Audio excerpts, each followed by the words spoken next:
Bismillahirrahmanirrahim. Assalamualaikum warahmatullahi wabarakatuh. Untuk video pada kali ini, saya akan membawakan satu topik yang sangat dekat dengan salah satu kumpulan sasaran Perkim, iaitu golongan mu'alaf.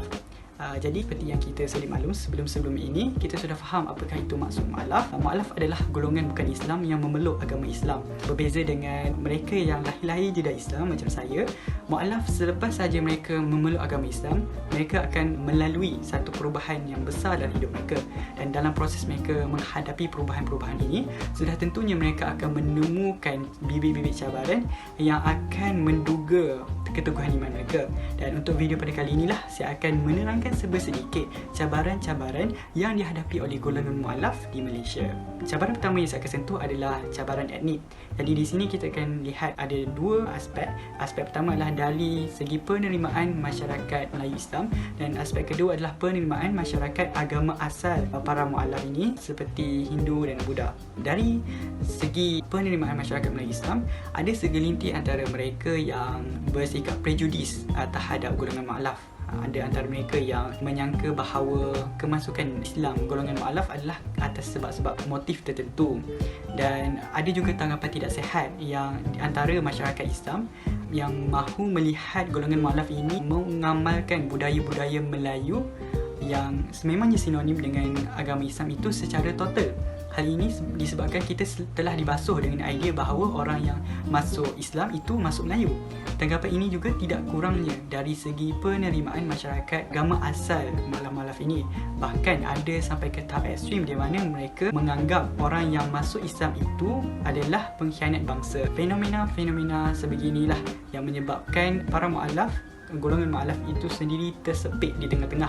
Mereka tersepit antara berintegrasi dengan masyarakat Melayu Islam dan juga masyarakat agama asal mereka. Itu adalah cabaran pertama. Jadi kita akan balik pada cabaran kedua. Jadi cabaran kedua adalah cabaran keluarga. Seperti yang kita selalu dengar, kebanyakan keluarga bukan Islam suka untuk menerima pengislaman ahli keluarga mereka kerana mereka takut, khususnya ibu bapa lah, mereka takut bahawa mereka akan kehilangan anak mereka. Dan disebabkan penerimaan yang kurang baik daripada keluarga, golongan mu'alaf ini berasa takut dan bimbang jikalau mereka akan dihalau daripada keluarga, dan bahkan ada antara mereka yang mana ibu bapa mereka mengugut untuk bunuh diri. Jadi sebagai penyelesaian pintas untuk mu'alaf, golongan mu'alaf, setengah mereka memilih untuk merahsiakan identiti pengislaman mereka daripada pengetahuan keluarga. Sekarang kita balik kepada cabaran ketiga. Cabaran ketiga adalah cabaran kewangan. Untuk sesetengah kes, cabaran memeluk Islam dilihat memberi impak yang sangat besar kepada punca pendapatan mu'alaf. Mereka yang terkesan ini sama ada kehilangan pekerjaan setelah majikan bukan Islam mereka tahu tentang pengislaman mereka, kehilangan hak tuntutan harta pusaka, ekoran dibuang keluarga, ataupun mereka sendiri berhenti bekerja kerana pekerjaan yang sebelumnya bercanggahan dengan syariat Islam. Hal-hal ini boleh menyebabkan tekanan emosi kerana keperluan untuk mereka menyara keluarga ataupun diri mereka sendiri. Maka tidak heran kalau kita dapat lihat bahawa ada segelintir mu'alaf yang kembali kepada ajaran asal mereka kerana tidak dapat menyerap, tidak dapat bertahan dengan tekanan-tekanan yang mereka alami. Itulah ketiga-tiga cabaran utama yang boleh saya masukkan dalam video ini. Liku-liku yang datang bersama perubahan mereka sebagai seorang mu'alaf.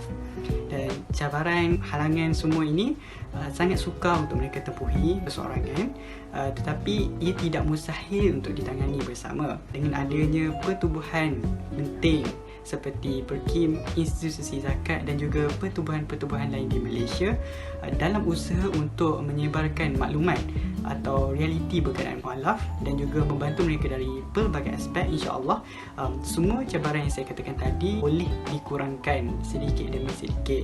Kita juga boleh mengambil kisah-kisah inspirasi daripada, sebagai contohnya, adik Firdaus Hong yang mana keislamannya sawal usia 11 tahun disokong oleh ibu bapanya dan juga dibantu oleh datuk angkat Melayunya. Dan kita juga jangan lupa peranan kita sebagai masyarakat yang beragama Islam itu sendiri. Kita harus mendukung mereka, mendekatkan mereka dengan ajaran agama. Dan kita harus sentiasa ingat tiada beza antara kita, hanya ketakwaan di sisinya.